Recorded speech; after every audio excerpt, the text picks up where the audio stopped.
본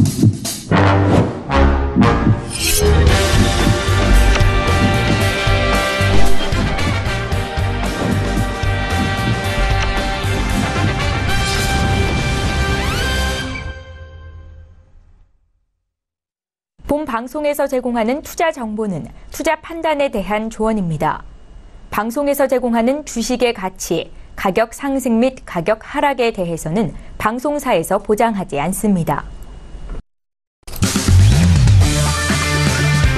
네, 안녕하세요. 해외선물 신세계 MC 김은혜입니다. 자, 오늘은 화요일 저녁입니다. 자, 오늘은 연준 FOMC 회의가 시작이 되고요. 그리고 앞서서 저희 신세계 시간 통해서 알려드렸던 트럼프 대통령의 연두교서 발표가 예정이 되어 있는 상황입니다. 이 달러 방향성에 대해서 또 엇박자를 보였던 문희신 재무장관의 재발언도 또 이어질 예정이니까요. 이런 발언들 그리고 FOMC 회의 따라서 시장의 방향성 어떻게 결정이 될지 그 부분도 오늘 신세계와 함께 하시면서 챙겨가 보시길 바라겠습니다. 자, 오늘 해외선물 신세계 여러분께서 참여하실 수 있는 방법도 활짝 열어놓고 있습니다. 전화와 문자 그리고 유튜브 실시간 채팅방을 통해서 다양한 의견 남겨주실 수가 있는데요. 전화 주실 때는 서울 전화 02-3153-2611번, 2612번 두 대의 전화가 준비되어 있고요. 문자 보내실 때는 샵 0082번으로 보내주시면 저희 마스터님과 함께 실시간 상담도 도와드리도록 하겠습니다. 자, 그리고 저희 방송을 유튜브로 보고 계신다면요. 채팅방을 통해서 더욱더 편리하게 그리고 빠르게 상담 내용과 의견 남겨주실 수가 있으니까요. 오늘도 유튜브도 많은 활용해보시길 바라겠습니다.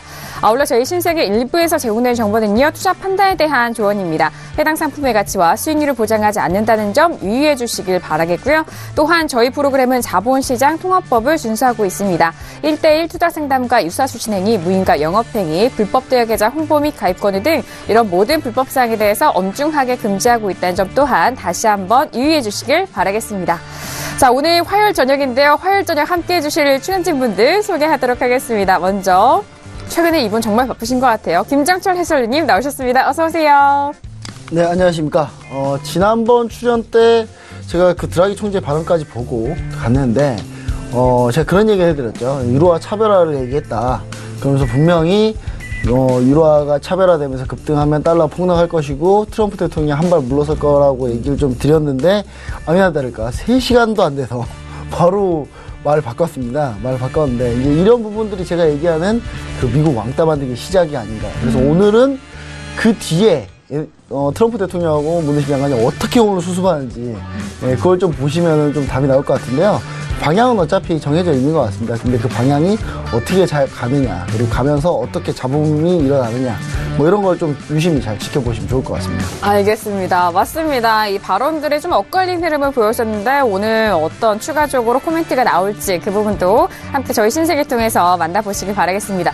뭐 말씀드렸던 그런 이벤트라든지 이슈는 오늘 이분이 참 중요한 역할을 또 해주실 것 같죠? 오늘도 함께합니다. 김경윤 PD 함께할게요. 네, 안녕하세요. 김경윤입니다.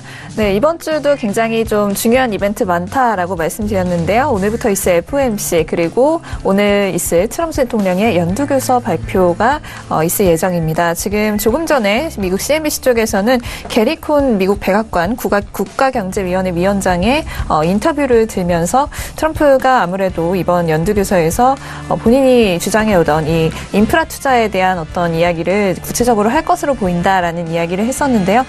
또한 지금 트럼프 대통령이 어떻게 발언하느냐에 따라서 또 달러의 향방에 지대한 영향을 미칠 것으로 지금 분석이 되고 있기 때문에 굉장히 좀 주목을 모으고 있는 것으로 보입니다. 어떤 내용 들려오고 있을지 오늘 열심히 전달해드리도록 하겠습니다. 네, 알겠습니다. 맞습니다. 김경윤 PD 통해서 많은 시청자분들 도움을 많이 받았고 좋다라는 그런 리뷰도 많이 주시고 계시는데요. 중요한 시장의 날인 만큼 그 부분 김경윤 PD 그리고 신세계 통해서 함께 해보시길 바라겠습니다. 자, 이렇게 오늘 출연진분들과도 인사를 나눠봤는데요. 무엇보다도 화요일 저녁 이 2시간 동안 해외선물 전략 여러분들에게 꼼꼼하게 짜드릴 마스터님 소개하도록 하겠습니다. 오늘의 마스터를 먼저 영상을 통해서 만나보시죠. 해외선물 신세계 정식 오픈! 검색창에 서울경제TV 홈페이지를 검색하신 후 홈페이지 우측에 신세계 배너를 클릭. 아래 다운로드 버튼을 눌러 신세계를 설치 후 실행하세요. 회원가입 후 1577-7451로 전화해 무료 참가 신청을 하면 준비 끝! 신세계의 여러 마스터 중 나만의 마스터를 선택! 실시간으로 마스터의 매매 내역을 무료로 받으세요. 트레이딩의 액션, 해외 선물 신세계. 자세한 사항은 문의 전화 및 홈페이지를 참조하세요.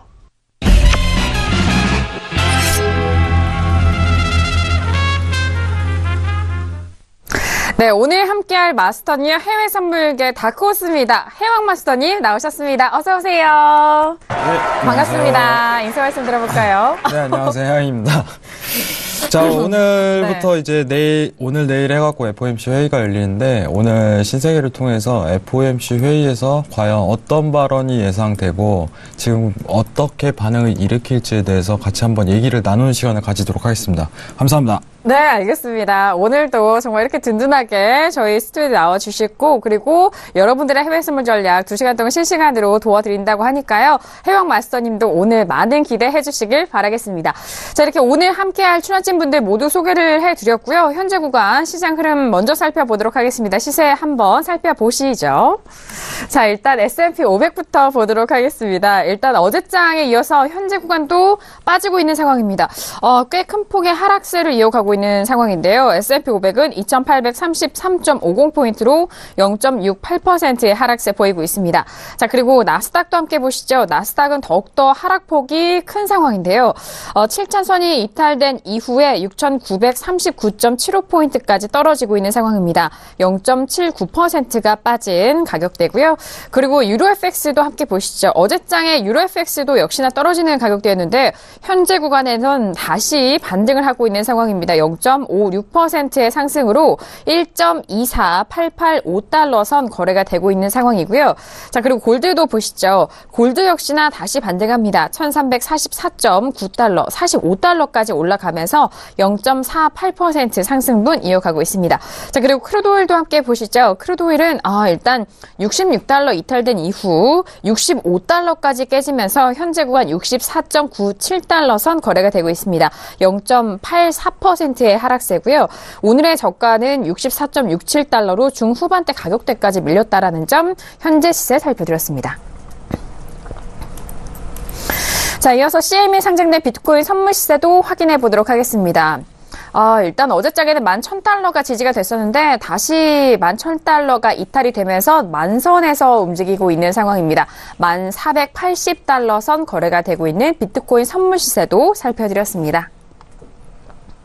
자, 일단 어제장 월요일장에서는 지수와 통화, 상품 모든 종목군에서 하락을 이어가고 있었던 상황입니다. 하지만 오늘 시장에서는 달러 인덱스에 대한 움직임에 따라서 또 유로의 반등이 이어지고 있는 상황이고요. 지수는 어제장에 이어서 오늘장도 역시나 함께 밀리고 있는 상황입니다. 자, 골드와 그리고 크루드오일도 역시나 좀 하락을 하고 있는 상황인데요. 자, 그렇다면 이 시간에 어떤 뉴스들, 이 전 시간까지 시장에서 어떤 뉴스가 나오고 있는지 김경현 PD 통해서 먼저 정리해 보도록 하겠습니다. 네, 먼저 첫 번째 소식입니다. 골드만삭스 측에서의 전망인데요. 미국 증시가 수개월 내 조정을 받을 가능성이 있다. 그리고 조정이 온다면 매수 기회가 될 것이다. 라는 전망을 내놨다고 합니다. 이 부분에 대해서는 이슈 시간에 자세하게 또 짚어드리도록 하겠습니다. 네, 다음으로는 나날이 높아지고 있는 미국의 채권 금리에 대한 소식입니다. 여전히 급등하고 있고요. 증시 조정에 대한 어떤 빌미가 될 수 있다라는 전망이 나오고 있습니다. 현재 2.75%가 고비다라는 전망도 함께 나오고 있습니다. 네, 다음으로는 연준이 1분기 증시 조정을 유발할 수 있다며 글로벌 통화 긴축을 할 것이다라는 분석적인 의견이 함께 올라오고 있고요. 다음으로는 유럽 쪽 소식입니다. 유로존의 2017년 GDP가 2.5% 상승하면서 10년 내 최고치를 기록했다라는 소식입니다. 네, 다음으로는 독일 소식입니다. 1월에 CPI 예비치가 전년 대비해서 1.6% 상승하면서 예상치를 하회했다라는 소식까지 전달해드리도록 하겠습니다. 네, 알겠습니다. 자, 골드만 쪽에서는 미국 증시 수개월 내 조정 가능성에 대해서 좀 그 가능성을 다시 한번 표현한 만큼 매수적인 기회로 잡아보셔라라는 그런 분석적인 기사도 나오고 있는 상황입니다. 그리고 유로존에서는 2017년 GDP가 2.5%가 상승했다. 10년 내 최고치라는 부분까지 다시 한번 지표도 점검을 도와드릴게요. 자, 이렇게 현재 구간에 나오는 이슈들도 조금 살펴봤는데요. 먼저 오늘 출연진 분들과는 오늘 1시간 동안 어떤 이슈를 먼저 다루게 될까요? 오늘의 퓨처스 이슈 토크 먼저 이슈 화면 통해서 확인합니다. 네, 오늘의 퓨처스 이슈 토크입니다. 먼저 첫 번째 이슈는요, S&P 500입니다. 기술적 부담감과 FOMC 우려감으로 하락 반전한 상황입니다. 현재 구간도 역시나 어제장 이어서 하락으로 이어가고 있는 상황인데요.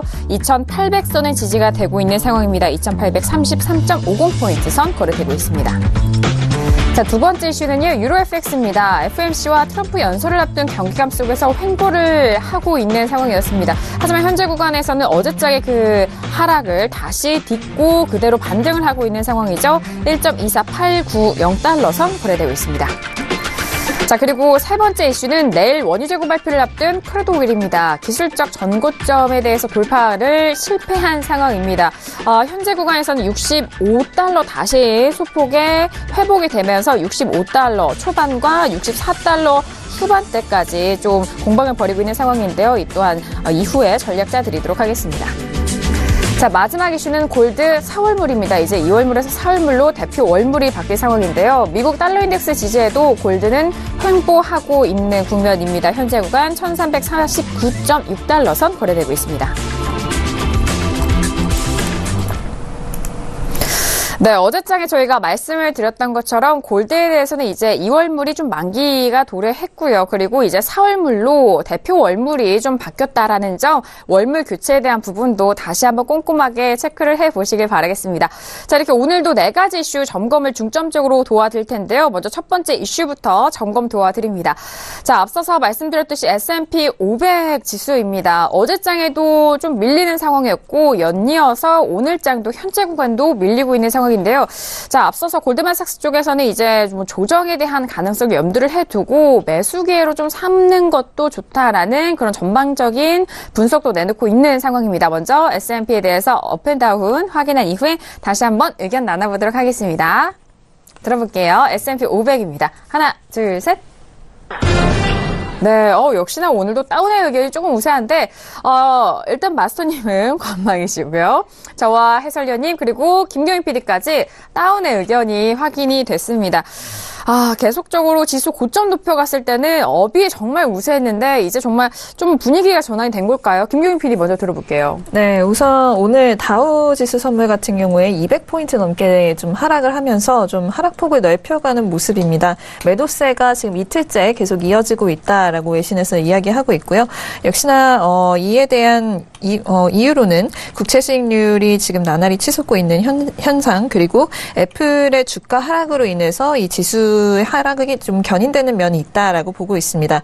애플 같은 경우에는 지금 아이폰 X의 이 부진설이 계속해서 나오면서 생산량 축소 뉴스가 어제부터 나왔는데 이 부분이 오늘장에서까지 계속해서 영향을 미치고 있는 것으로 보입니다. 애플뿐만이 아니라 이 아이폰 관련 부품주라고 불리우는 이런 종목들도 함께 영향을 받고 있는 모습입니다.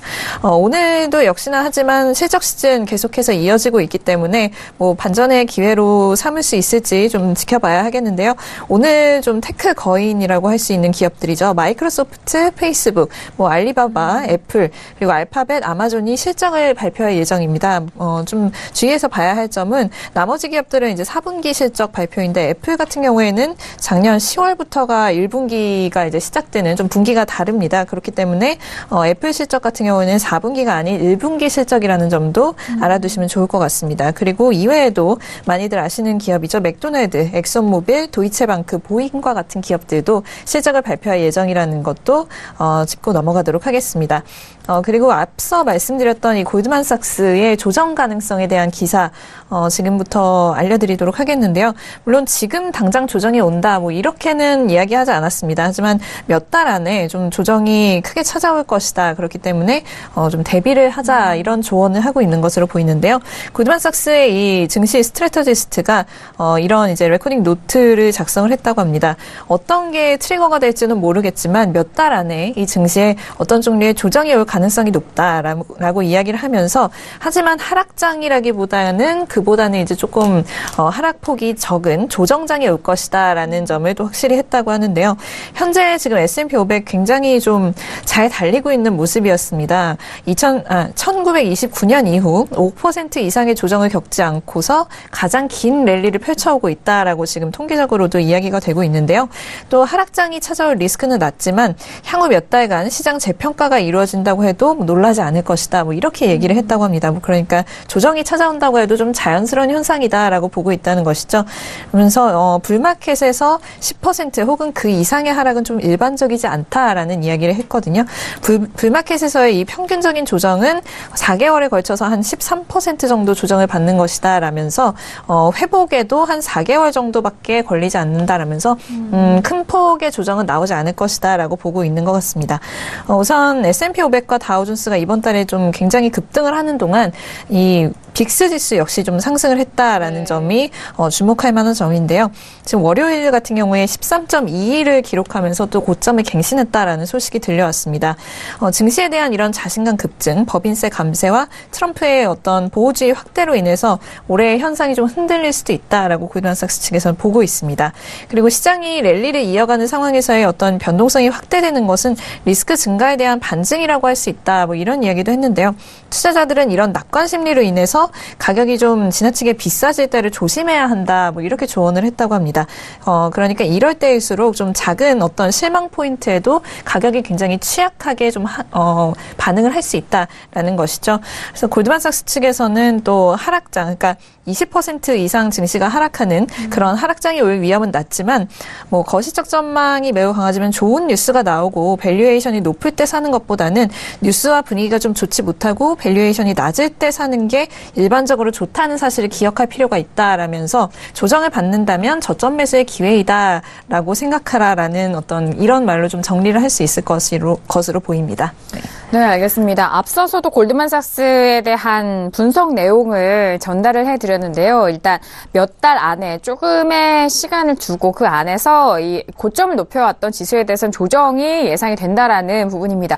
조정이라는 말을 들어보면은 앞으로의 상승을 위해서 조금 잠시 쉬어가는 그런 장으로 좀 풀이가 되고 있는 상황인데요. 일단 하락장보다는 조정장에 대해서 짚어드린 만큼 그 부분 다시 한번 관심 있게 보시길 바라겠습니다. 그리고 빅스 지수가 상승세를 이어가고 있는 상황, 위험자산이 증시에 대한 상승과 함께 이런 빅스 지수 또한 조금씩 올라가고 있다라는 점까지 다시 한번 도와드리도록 하겠고요.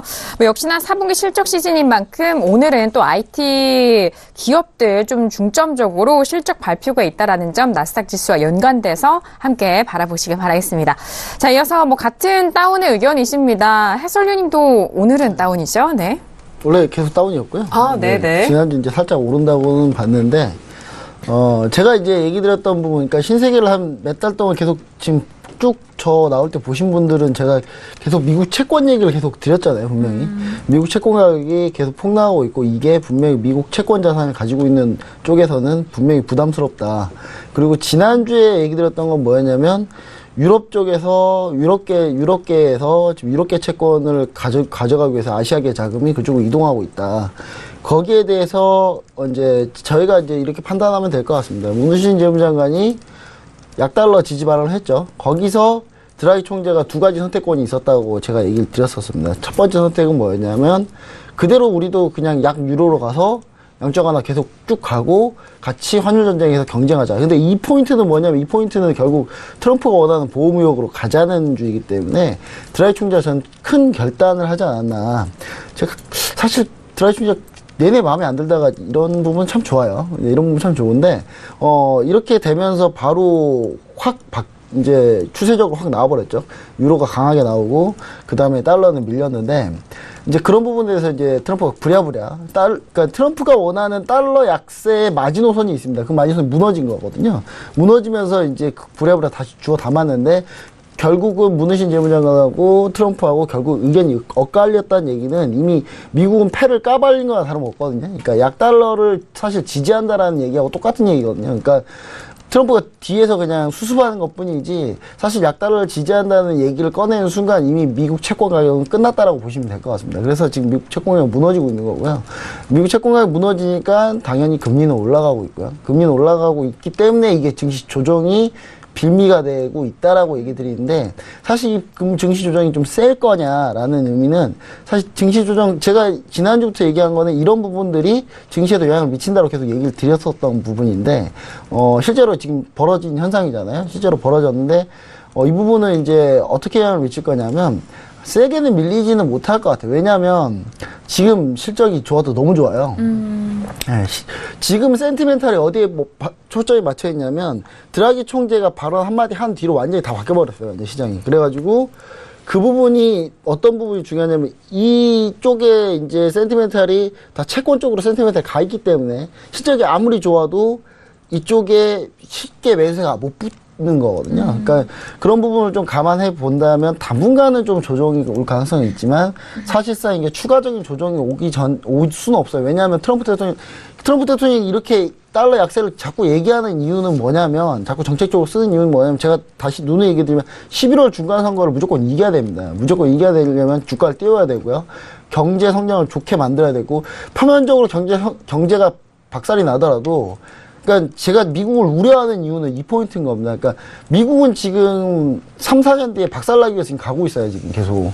그러니까 계속 채권을 계속 더 찍어내고, 어떻게든 미국은 지금 당장 잘 보이기 위해서 지금 무리하게 지금 다 끌어당겨 쓰고 있거든요. 근데 이 부분에서 지금 트럼프가 추가적으로 오늘 또 연두교사를 하면서 또 어떤 얘기를 꺼낼 건데 이 부분도 거의 맥락은 거의 비슷하다고 보여집니다. 그래서 정책적으로 올릴 거기 때문에 지금 조정은 크지 않을 거다라고 보고 있고요. 근데 이런 부분들은 분명히 쌓여서 결국 나중에 크게 문제가 될 거다. 저는 얘기를 드리고요. 이걸 막는 유일한 장치가 저는 이 시비에서 어떻게 나오냐는데 이 시비가 이렇게 나왔음에도 불구하고 저는 트럼프 대통령 성향상 계속 자기가 하는 방향대로 갈 것 같고요. 그걸 제동 걸 수 있는 유일한 희망은 이제 FOMC가 되겠죠. FOMC가 이제 과연 정부 쪽의 입김을 어느 정도 좀 커버하고 자기 소신대로 가주냐. 뭐 이 부분이 중요할 것 같은데 일단 의장이 뭐 그럴 가능성이 거의 없는 인물이기 때문에 근데 의장만 가지고 뭔가 할 수 있는 건 아닙니다, 분명히. 그래서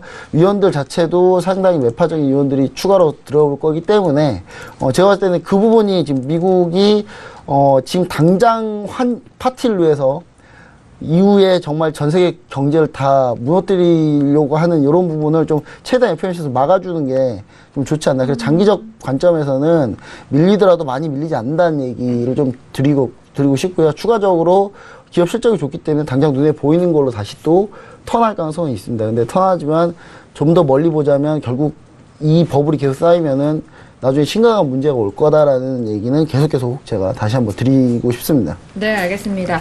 첫 번째 S&P 500에 대해서 또 의견 나눠보고 있는 상황인데요. 일단 해설위님 말씀은 장기적으로 밀릴 것이란 전망은 좀 나오고 있지만 크게 밀리지는 않을 것이다. 실적이 워낙 좀 탄탄하기 때문에 그 부분도 그렇고 지수에 대해서는 정책적으로 다시 상승세로 좀 돌이킬 수 있는 그런 가능성이 많다라는 부분까지 전반적인 부분 훑어드렸습니다. 자, 저도 오늘 역시나 다운의 의견을 드렸는데요. 저는 좀 가격대를 좀 기준으로 말씀을 드리도록 하겠습니다. 저는 일단 오늘의 상승세와 하락세 좀 구분을 할 때 2840선 전후로 좀 봤습니다. 지금 현재 구간 좀 깨졌기 때문에 하락세로 좀 더 밀릴 수 있지 않을까라는 그런 가능성에 오늘 다운의 의견 드리도록 하겠습니다. 첫 번째 이슈 S&P 500에 대해서 의견 나눠보고 있는 상황인데요. 이런 시점에서 마스터님은 또 여러분들에게 실시간으로 또 현재 구간에서 접근할 수 있는 그런 유효한 전략과 전반적인 부분을 짚어드리고 있습니다. 관망을 드셨단 말이죠. 네, 지금은 어떻게 좀 매매하지 말까요? 잠시 좀 떨어질까요? 저는 여러분들 저는 이제 솔직하게 얘기 드리면은 되게 보수적 관점으로 얘기를 드려야 돼요. 왜냐면은 여러분들의 좋은 큰 수익을 내기 위해서는 굉장한 보수적 관점으로 좀 설명을 드려야 됩니다. 그렇기 때문에 사실 지금 하락장임에도 불구하고 저는 관망하라는 이유는 여러분 지금 뭐 해설위원님께서 다 얘기하셨지만 저도 마찬가지로 이제 조정에 대한 부분이 그게 크게 나타나지 않을 걸로 생각이 되거든요. 왜냐면은 이제 증시에 대한 거는 기업 실적과 크게 연관이 있기 때문에 기업 실적이 앞으로도 계속 호재를 뜰 가능성이 굉장히 열리고 최근 여러분들 2017년도 S&P를 하신 분들은 확실히 느끼셨을 거예요. 매수를 봤어야 되는구나. 매도가 아니구나. 근데 이 매도적 관점과 매수적 관점을 구분한다는 것 자체가 사실 굉장히 힘들어요. 경험을 해보신 분들은. 여기서 고점인 것 같은데 굉장하게 여기서 매도를 노린다는 것 자체가 굉장히 힘든 구간이에요. 힘든 매매법이고 그렇기 때문에 매수적 관점으로 지금은 관망을 해야 되는 게 맞는 겁니다. 오늘 같은 날 어제 오늘 해서 좀 많이 떨어지긴 했는데 이제 조정 자리가 확실하게 조정이라는 지금 상황이 굉장히 열리는 상황이기 때문에 일단은 오늘 이제 12평 자리를 건드렸기 때문에 일봉상 차트를 보시면 22평까지는 기다려야 돼요. 네. 여기를 노리고 매도를 노리는 게 아니라 22평 자리까지 온 다음에 이제 대추세 라인을 뜯고 올라갔을 때 다시 상승분에 대해서 매수 포인트를 노려야 되지 그 매도 포인트를 노린다는 거는 굉장히 어떻게 보면 리스크를 또 수반하는 행동이기 때문에 저는 매도 포지션은 앞으로 안 될 겁니다. 큰 엄청난 이제 지표가 뜨거나 빅 시황이 뜨지 않는 이상은 이 정도 무디스 발언이라든가 이런 거 자체는 빅 시황이 아니에요. 하나의 발언일 뿐이지. 그렇기 때문에 빅 시황이 뜰 때까지는 매도는 안 볼 생각입니다. 그렇기 때문에 이 부분 참고해 주시고 S&P 자체가 일단 22평까지 온 다음에 그 다음부터 이제 대추세를 뜯고 올라가면은 그때 반등 시 매수 관점으로 그때부터 가야 될 것을 제가 이제 당부드리겠습니다. 이상입니다. 네, 알겠습니다. 현재 좀 하락을 하고 있는 상황입니다. 이런 구간에서 매도로 좀 쫓아가지 마시라라는 그런 당부 말씀을 또 드렸고, 이전에도 저희 신세계 나와주셨을 때 눌림시 매수에 대한 접근을 좀 중점적으로 말씀을 해드렸던 것 같아요. 현재 구간에서도 조금 더 눌림을 더욱더 좀 기다를 해보자라는 그런 매수적인 관점 다시 한번 말씀을 드렸습니다. 자, 이렇게 첫 번째 이슈 S&P 500에 대해서 다양한 의견 나눠봤고요. 회원 마스터님은 특히나 현재 구간에서 매도보다는 매수적인 관점으로 좀 기다려서 매매보자라는 그런 전략까지 다시 한번 정리를 도와드리도록 하겠습니다. 자, 이어서 두 번째 이슈로 바로 넘어가 보도록 하겠습니다. 오늘의 두 번째 이슈는 유로FX입니다.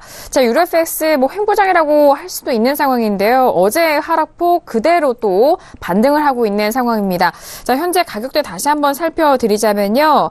유로FX는 1.24770 선 거래되고 있는데요. 먼저 업앤다운 들어본 이후에 다시 한번 의견 나눠봅니다. 자, 들어볼게요. 하나, 둘, 셋. 네, 마스터님 홀로 좀 다른 의견이시고요. 다운이시고, 저와 해설위원님 그리고 김경현 PD까지 업의 의견 확인했는데요. 자, 유로에 대해서는 해설위원님 먼저 들어볼게요. 네, 뭐 일단 여러 가지 있는데요. 뭐 제가 계속 얘기 드렸던 건데, 사실 저는 그 해양마스터님의 의견도 좀 동조를 하는 게 지금 올라오는 순간 너무 가파랐기 때문에 어느 정도 조금 쉴 가능성은 있습니다. 저는 이제 그 얘기를 드리는 것보다는 이제 저의 시향비는 한 다음 주 정도니까 이제 소폭 상승 정도? 뭐 급등까지는 아니더라도 소폭 상승 정도인데 왜냐하면 이미 트리거는 쏴버렸어요, 이미. 지금 제가 계속 얘기 드렸던 게 뭐냐면 몇 주 동안 계속 아마 우리나라에서 서울경제 TV에서 이 얘기가 맨 처음 나왔을 거예요. 그리고 제가 최근에 셀사이드 애널리스트들, 증권사 셀사이드 애널리스트 많이 만나서 얘기해봤는데, 이쪽에 대한 시향부에 대해서 상당히 좀 많이 동조하는 의견을 많이 내더라고요. 그러니까 뭐냐면, 지금 현재 미국 채권은 완전히 죽었기 때문에, 우리나라도 지금 현재 문제가 생겼어요. 우리나라도 지금 달러화 채권이 무려 지금 4천억 달러 넘어가는 상태이기 때문에 이 부분에 대해서 너무 미국 쪽 의존도가 너무 채권 의존도가 너무 많지 않냐, 리스크 너무 세지 않냐. 왜냐하면 우리나라 지금 달러와 자산 가지고 있는 거 다 미국 채권 가격 떨어지면 다 같이 수익률 마이너스 나는 거거든요. 그러니까 그런 부분들이 지금 우려가 되고 다들 지금 그런 생각을 하고 있는데 사실 이제 그 전에 이제 뭐 애널리스트들이나 하는 얘기들이 뭐 유로가 올해 강할 것이다 그런 거는 사실 그거는 근거가 완벽하다고 보지 않았던 거고요. 왜냐하면 드라기 총재 확실히 발언을 바꿔줘야 되거든요. 확실히 스탠스가 바뀌었는데 확실히 스탠스가 바뀌었어요. 그러니까 그 바뀌는 부분도 제가 얘기를 분명히 드렸습니다. 바뀌는 부분도 사실상 그 전에 22 의사록 12월 의사록 보여드리면서 이 문구는 이렇게 바뀌었고 다 얘기를 드렸지 않습니까? 무조건 1월에 재논의 하겠다라고 거기 써져 있었기 때문에 분명히 재논의 한 거고요. 물론 동결했지만 재논의 된 겁니다. 재논의 된 거기 때문에 그럼 앞으로 이 추세가 계속 될 거냐 여부인데 지금 간단하게 지금 뭐 표 같은 거 좀 볼게요. 보시면 지금 유로존 수출 중과율이거든요. 유로화가 계속 지금 강한 거예요. 그러니까 실효 환율이 떨어진다는 얘기는 강한 겁니다. 강해질수록 수출이 떨어져야 되는데 안 밀려요, 수출이. 예, 유로존 수출이 안 밀리고 있습니다. 지금 안 밀리고 있다는 게 제일 중요한 거고요. 그 다음에 좀 보시면 이거는 이제 글로벌 미국과 금리의 상관관계인데 지금 미국하고 금리 상관계가 상당히 높다가 지금 2017년 하반기부터 유로하고 유로존 금리하고 완전히 지금 상황이 치솟고 있어요. 그러니까 그 말은 즉 미국 채권이 완전히 매력을 잃어가고 있다. 이거는 딱 하나밖에 없습니다. 그러니까 트럼프 대통령 정책 때문에 그러는 거예요. 그러니까 결국은 트럼프 대통령 정책 때문에 결국 이 상황을 만들고 있는 겁니다. 그러니까 제가 누누이 얘기하는 게 이 방향이 결코 좋지는 않습니다. 왜냐하면 이후에 올해 미국이 발행해야 할 채권량은 작년에 2배예요. 2배인데 그 채권 어마어마한 양을 발행을 해야 되는데 지금 채권 가격이 무너지고 있다. 이건 트럼프 대통령이 올해 11월 중간선까지 버틸 여유를 많이 안 줄 가능성이 좀 높다. 그렇게 되고 유럽 같은 경우는 현재 경기 지표 호조 나오고 있고 그런 상황에서 지금 PMI 같은 경우는 정말 그 역대 최대치로 계속 올라오고 있거든요. 그리고 여기서 우리가 좀 눈여겨봐야 될 부분은 뭐냐면 유로존이 사실상 유로존 같은 경우는 수입 물가 같은 환율 때문에 결국 문제가 생기지 않냐라고 하지만 사실 유로화가 높아서 문제되는 것보다는 사실 유가 변동성에 조금 동의했던 그런 증거들이 좀 몇 개 나오고 있거든요. 그래서 사실상 유로화가 높다 하더라도 유로존이 크게 경기가 꺾일 가능성이 많이 높진 않다. 좀 그렇게 좀 보여지고요. 이거 말고도 유로화에 대한 이제 상승에 대한 근거는 좀 많이 있는데 방향 자체가 그래서 저는 이제 미국이 어떤 선택을 하냐가 제일 중요합니다. 여기서 FOMC에서 트럼프 대통령을 좀 제동을 걸어줄 만한 그런 스탠스를 보여주느냐. 그걸 보여준다면 유로화는 조금 이제 밀려줄 것이고, 그 다음 달러가 좀 회복해주면 전 세계의 경기가 그나마 이제 우리가 좀 꾸준한 성장으로 갈 가능성이 좀 높은데, 트럼프 대통령이 그걸 가만히 두고 보고 있지 않을 사람으로 저는 보여지고요. 그 다음에 제롬 파웰 의장도 마찬가지 사람으로 보여지기 때문에 사실 저는 계속 이제 미래가 염려돼서 자꾸 얘기를 드리지만 지금 제가 얘기 드린 부분은 유로화 같은 경우가 강세로 갈 가능성은 있지만 지금부터 해서 막 계속 치솟기는 힘들어요. 왜냐면 치솟을 때마다 미국 쪽에서도 뭔가 조치를 취할 거기 때문에 미 채권 가격이 폭락하고 문제가 되는 걸 결코 또 이쪽에서는 원하지는 않고 있거든요. 그러니까 지금 당장 수출 잘 되고 지지율 좋게 보이려고 나라를 완전히 다 망가뜨린 걸 눈앞에 보여주고 싶진 않으니까 아마 저는 그 부분에 대해서 조금 조절은 할 거기 때문에 지금까지 올라왔던 기대만큼 막 올라갈 거라고 생각하는 건 좀 아닌 것 같은데 그래도 어느 정도 소폭 상승 추세는 계속 유지하지 않을까 그런 의미에서 이제 얘기를 드리고 장기 뷰로는 미국이 FOMC에 어떤 선택하느냐에 달려 있습니다. FOMC에서 트럼프 대통령이 압박하더라도 자기들은 독립성 제고하고 독립성으로 밀고 나가서 우리는 지금 현재 경기가 좋은 만큼 금리를 빠르게 올릴 필요가 있다라고 발언을 하면 결국 정상화 될 거예요. 근데 그 부분이 과연 정상화 될지 안 될지는 FOMC 회의에서 좀 우리 좀 지켜봐야 되겠다. 뭐 그렇게 좀 얘기를 좀 드리고 싶습니다. 알겠습니다. 일단 단기적으로는 아직 단기 상승 상황이 좀 높다라고 말씀을 해주셨지만 앞으로의 미국 달러에 대한 향방에 따라서 유로의 장기적인 관점이 결정될 것으로 보인다라고 말씀해 주셨는데요. 그 결정에 대해서는 FOMC 회의 안에서의 그런 결과와 그리고 이 달러에 대한 기조가 어떻게 또 변화가 될지 그 부분을 좀 참고하시면서 장기적인 뷰에 대한 유로 FX 가져가 보시길 바라겠습니다. 자, 두 번째 이슈 유로 FX에 대해서 들어보고 있는 상황인데요. 마스터님은 또 저희와는 좀 반대로 다운의 의견을 주셨습니다. 네, 들어볼까요? 네. 자, 그러면은 지금부터 조금 설명을 드리도록 할게요. 네. 여러분 지금 좀 집중을 하셔야 됩니다. 네. 저는 좀 다소 오늘 다른 의견을 꺼냈어요, 사실. 자, 저는 유로가 앞으로 장기적으로 매수로 갈 거라는 데는 의견이 없습니다. 근데 네네. 이번 30일, 31일 FOMC 회의에서 어떤 내용이 나올까 여러분들은 단서를 찾아야 돼요. 근데 지금 차트를 보시면은 지난 테이퍼링이죠. ECB 정책회의에서 테이퍼링이 얘기가 나오고 나서 아무래도 인플레이션 얘기가 나와서 달러가 상승을 한 이유는 테이퍼링에 대한 종료에 대한 언급을 안 해서예요. 단순히. 거기에 이제 뭐 이슈가 집중돼 있었죠. 지금 시장의 분위기는 테이퍼링에 대한 종료를 언제 하냐, 이거 통화 정책 자체는 이것만 집중하고 있어요, 사실.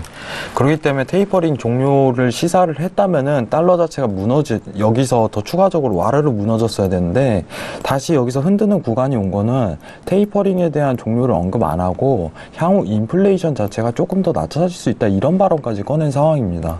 그렇기 때문에 여기서부터 조정세에 들어갈 가능성이 굉장히 열리는 거예요. 근데 30일, 31일 날 이제 FOMC 회의가 열린다는데 이제 집중을 해야 돼요. 자, 이게 과연 조정세를 이어갈 수 있을까? 이게 관건인데, 지금 지난달 인플레이션 근원 소비자 물가 지수를 보면 1.7%에서 1.8% 0.1포인트 상승한 물가 지수가 나타난 상황에 바로 이제 이번 달 FOMC 회의 내용은, 자, 3월에 있는 금리 인상이 굉장히 우호적이다, 이런 발언을 꺼낼 가능성이 굉장히 높다는 점입니다.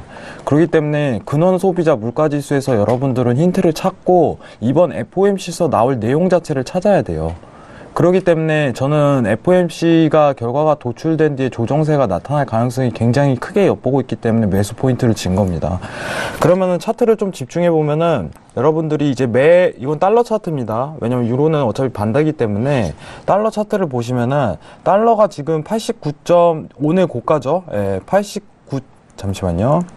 오늘 고가 89.480. 이거 다시 달성되면은 그때부터 이제 유로 매도 관점으로 데일리로만 보셔야 돼요.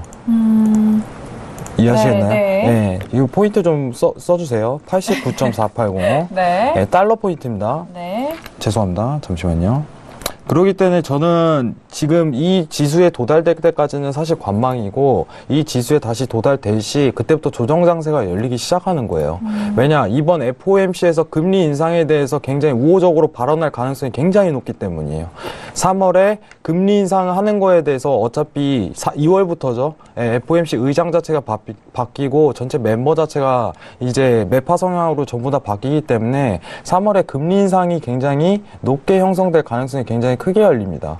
그렇기 때문에 저는 여기 포인트까지는 조금 더 매매를 하지 마시고 유로라든가 골드 자체를 좀 더 기다려 보시고, 이 포인트에 도달되시 그때부터 데일리로만 매도 관점으로 조금 접근하시는 게 굉장히 좋다고 생각을 해요. 네. 유로 매도입니다.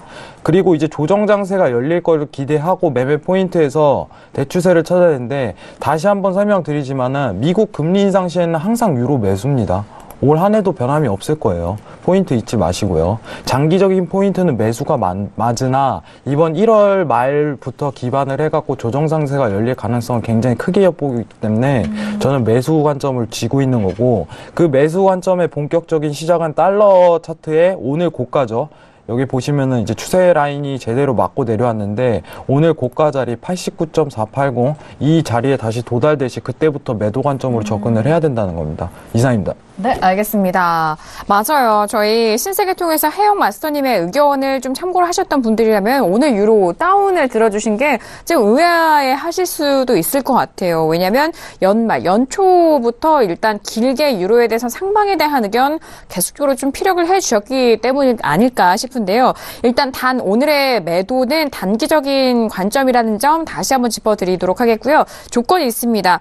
달러 인덱스에 대해서 89 도달 시 유로에 대해서 짧게 매도적인 관점으로 대일 관점으로 좀 매매를 참고를 해보시길 바라겠고요. 또 길게 긴 추세에서는 여전히 유로 매수 상방 쪽에 대한 의견은 변화는 없으시다라는 말씀이십니다. 일단 금리 인상에 대해서 이번 FOMC 회의에서 3월에 대한 부분 다시 좀 우호적인 부분 강조가 된다면요. 금리 인상이 될 시 유로에 대해서는 역시 좀 상방 쪽으로 그런 가는 기조이기 때문에 그 큰 틀과 그리고 대일 관점에 대한 매매 전략도 다시 한번 참고해 보시길 바라겠습니다. 자, 이렇게 두 번째 이슈 유로 FX에 대해서 들어보고 있는 상황입니다. 자, 지금 34분이 지나가고 있는데요. 현재 구간 시세 어떻게 흘러가고 있는지 다시 한번 개장 시세도 살펴드리도록 하겠습니다. 시세 보시죠. 자, 오늘의 증시 개장이 됐습니다. 개장과 함께 뉴욕 증시 3대 지수 모두 하락 출발했다라는 소식입니다. 다우와 나스닥은 급락했다라는 속보고요. 자, 현재 구간 지수에 대한 방향성 다시 한번 살펴드리면은 S&P 500 같은 경우 2,835포인트 거래되고 있는 상황입니다. 그리고 나스닥 역시 계속적으로 빠지고 있는 상황인데요. 6,942포인트 선 거래되고 있는 상황입니다. 자, 그리고 상품군과 통화 상품에서도 함께 보시죠. 방금 전에 살펴드린 유로 FX는 0.50% 상승분으로 1.24800달러 거래되고 있는 상황입니다. 자, 그리고 골드도 함께 보시죠. 골드는 다시 1,350달러 회복과 함께 0.53% 상승분 이어가고 있습니다. 1,350.8달러 선 거래되고 있고요. 자, 그리고 크루드오일도 함께 보시죠. 크루드오일은 64.55달러로 1.50%가 빠진 가격대입니다. 일단 계속적으로 빠지고 있습니다. 예, 저가를 좀 더 낮추고 있는 상황인데요. 1.57%의 하락폭으로 64.50포인트 선 거래가 되고 있다는 점 현재 시세 다시 한번 살펴드렸습니다. 네, 일단 본장에서는 다우지수와 나스닥이 좀 급락했다는 소식과 함께 다우지수는 200포인트 이상 급락세를 보였다라는 부분까지입니다. 장중 나스닥 같은 경우는 1% 가까이 좀 떨어지는 상황도 보였었는데요. 일단 오늘의 증시가 좀 개장이 됐는데 김경윤 PD 일단 유로에 대해서도 들어봐야 되고 증시 개장 소식도 있는데 함께 전달해 드릴까요? 우선 개장 소식부터 먼저 전달해 드리겠습니다. 현재 좀 조정세가 나오고 있는 모습입니다. 다우가 개장 시에 250포인트 가까이 지금 떨어지면서 계속해서 좀 매도세에 이어지고 있다라는 소식이 들려왔는데요. 유나이티드 헬스라는 이 종목이 가장 좀 하락폭이 컸다라는 소식이 들려왔고요. S&P 500 역시 0.7% 정도 하락을 했는데 이 중에 헬스케어 섹터가 1.7%나 빠지면서 좀 큰 폭의 하락이 있었다라는 소식입니다. 나스닥 같은 경우도 지금 0.9%에서 한 1% 정도 좀 많이 빠진 모습인데요. 지금 미국 CNBC 쪽에서 이 개장 프로그램을 함께 이제 보도를 해주고 있는데 이 생방송에 나온 JP모건 쪽의 스트래터지스트는 굉장히 좀 증시가 긴 랠리를 펼쳐왔기 때문에 이런 조정세는 어떻게 보면 좀 자연스러운 현상이다라고 보면서 좀 심각한 매도세가 이어질 것이다라고 보고 있지는 않은 것 같습니다. 그리고 다른 이제 애널리스트 같은 경우에도 이게 지금 조정이 있기는 했지만 이게 좀 주된 어떤 하락이 시작되는 지점이라고 보지는 않는다라면서 어떤 투자자들이 이제 매도를 하기 위한 좀 핑계를 찾고 있는 것으로 보인다라고 하며 그냥 이제 조정세다 이렇게 보고 있는 모습이고요. 이게 본격적인 이제 많이 올라왔기 때문에 하락이 시작되는 건가라고 보기에는 조금 이르다라고 보고 있습니다. 그리고 그 유로에 대해서도 이제 말씀을 드리면요. 달러 같은 경우에 오늘 좀 장 초반에 반등하는 것처럼 보였습니다만 다시 좀 하락을 하는 모습을 확인할 수가 있었습니다. 유로 같은 경우에는 유로존 경기가 좀 빠른 속도로 성장하고 있다라고 하는 경기 지표가 발표되고 나서 좀 강세를 보이는 모습이었는데요. 지난해 유로존 경제가 10년 만에 가장 빠른 속도로 성장했다라고 지금 잠정 집계가 됐다라는 소식입니다. 오프닝 때도 제가 전달을 해드렸지만 유로스타트 쪽에서 집계한 바로는 지난 2017년 유로존의 GDP가 2.5% 성장했다라고 발표를 했는데 이는 2007년에 집계됐던 3.0% 이후 가장 빠른 성장세다라고 지금 올라오고 있습니다. 그래서 유로존의 이런 경기 성장 굉장히 빠른 속도로 이루어지고 있다라는 사실 다시 한번 확인을 할 수가 있었고요. 이번 달 같은 경우에 달러가 지금 2017년 7월 이후 유로 대비해서 가장 하락이 컸던 큰 한 달이 될 전망이다라고 외신에서 보고 있습니다. 하지만 미국 채수익률이 지금 2.7% 넘어섰죠. 이게 지금 2014년 4월 이후 최고치라는 소식이 들려왔는데 이 때문에 지금 몇몇 투자자들이 달러에 대한 숏포지션 철회하고 상승을 베팅을 한 것으로 보인다라는 소식도 함께 올라오고 있습니다. 하지만 지금 유럽 쪽에서 이제 긍정적인 소식도 들려오고 있고 오늘 있을 트럼프의 연두교서로 인해서 좀 달러가 어떻게 움직일지 또 FOMC도 있고요. 그 부분 때문에 지금 방향을 좀 확실하게 말씀드리기에는 좀 어려운 상황이 아닌가 싶습니다. 트럼프의 연두교서에서 나올 만한 이야기라고 한다면 역시나 뭐 보호무역주의도 있겠고 최근에 이 트럼프와 트럼프 측근을 둘러싸고 이 러시아 스캔들 계속해서 좀 이야기가 나오고 있는 상황이기 때문에 네. 이 부분에 대해서 좀 어느 정도 해명이 필요하지 않은가 뭐 이런 이제 기사들도 올라오고 있는 것으로 봐서는 좀 어떤 면에서는 불안정성을 좀 강화할 수 있는 계기가 될 수도 있다라는 생각이 들고요. 다음으로는 보호무역주의 관련된 이제 기사도 함께 올라오고 있는데 이 트럼프가 우리나라 기업들이라든지 다른 미국 기업이 아닌 글로벌 기업들에게 이제 관세를 매기겠다라고 했던 것은 그 트럼프가 계속해서 말해오고 있는 슬로건이죠. 아메리카 퍼스트라는 이 기조에 입각한 것으로 보시면 되는데 오히려 이런 행동으로 인해서 자국민들이 지금 일자리를 잃을 위기에 처해 있다라는 기사가 올라오고 있습니다.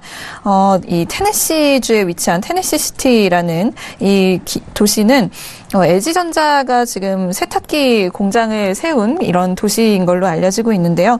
여기에 이제 근로자들이 굉장히 많이 이제 이 LG전자에 다니고 있는 것으로 보입니다.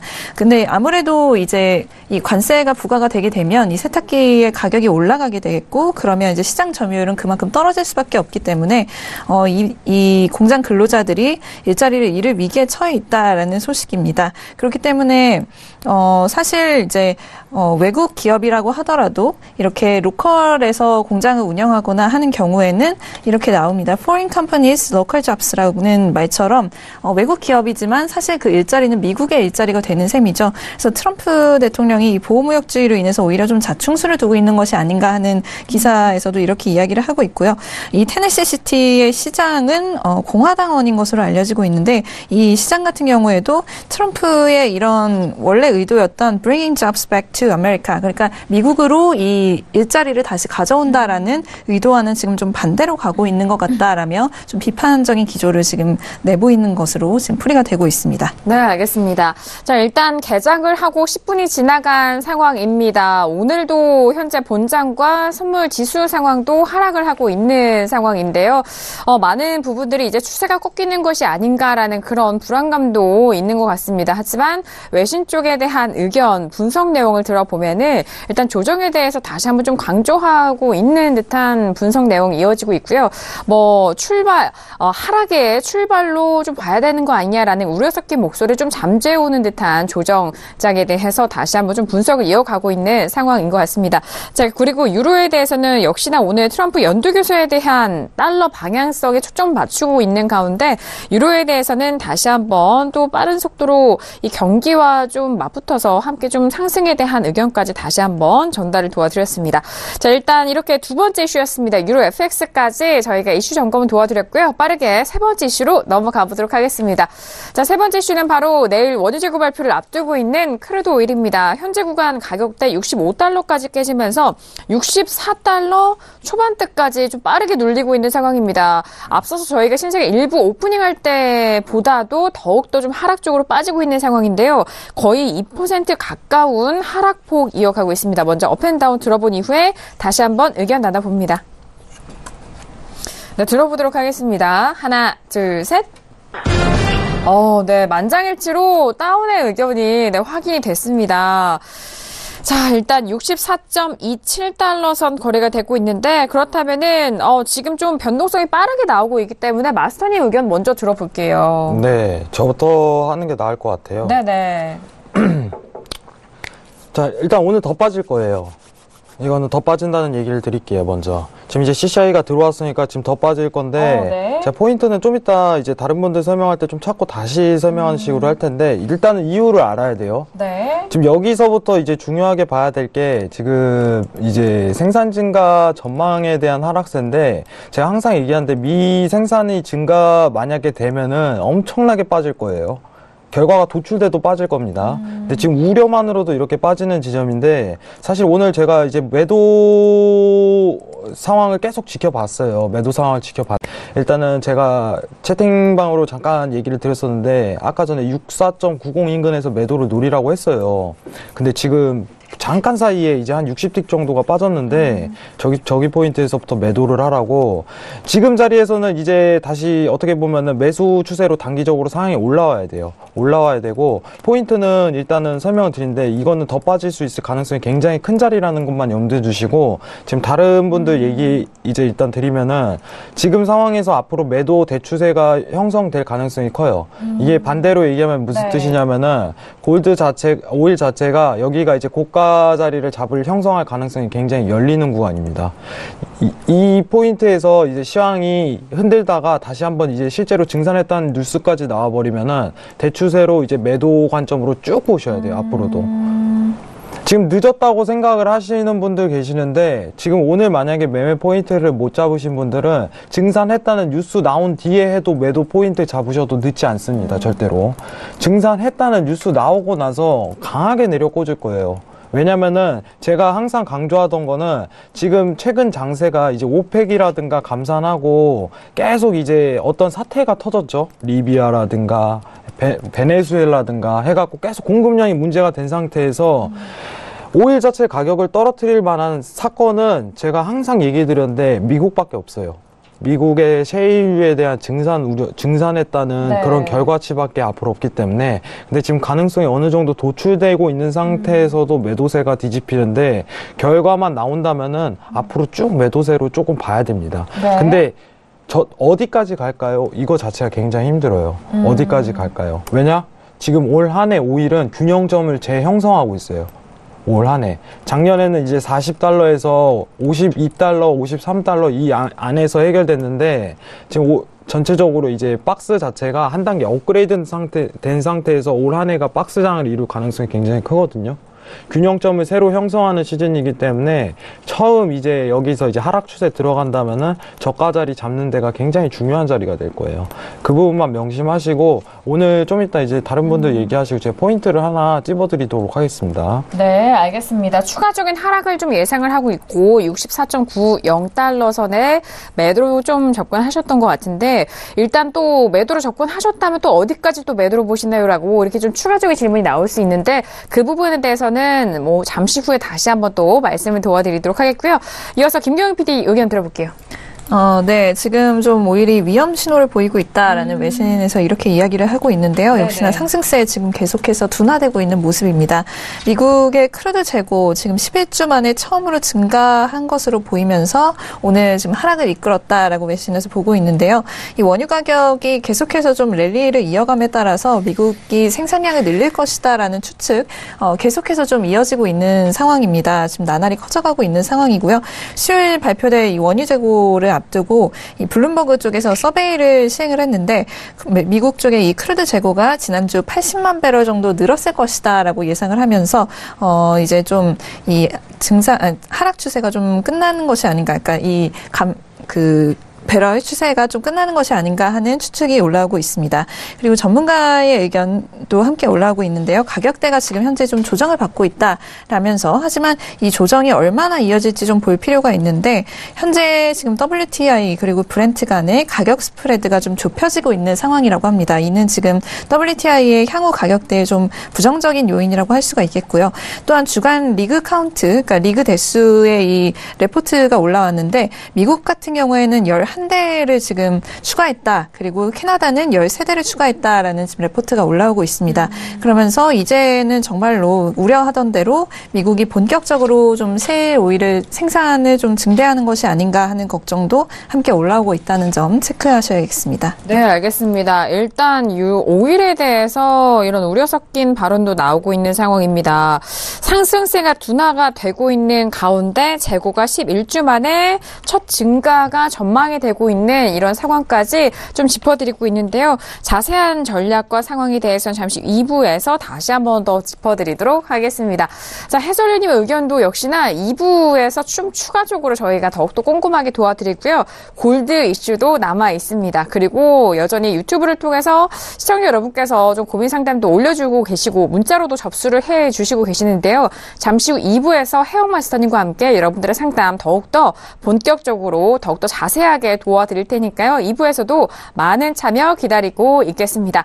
자, 신세계 1부에서 다양한 이슈 점검을 도와드렸는데요. 저희가 말씀드린 내용은 투자 판단에 대한 조언입니다. 해당 상품의 가치와 순위를 보장하지 않는다는 점 유의해 주시길 바라겠고요. 또한 저희 프로그램은 자본시장 통합법을 준수하고 있습니다. 1:1 투자 상담과 유사수신 행위, 무인과 영업행위, 불법 대여 계좌 홍보 및 가입권일 등 이런 모든 불법 사항에 대해서 엄중하게 금지하고 있다는 점 또한 다시 한번 유의해 주시길 바라겠습니다. 자, 1부 여기서 마무리하겠고 잠시 후 2부에서도 해왕 마스터님과 함께 돌아오도록 하겠습니다. 감사합니다.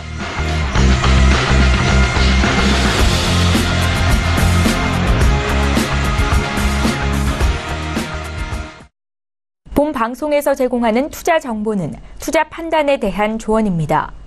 방송에서 제공하는 주식의 가치, 가격 상승 및 가격 하락에 대해서는 방송사에서 보장하지 않습니다.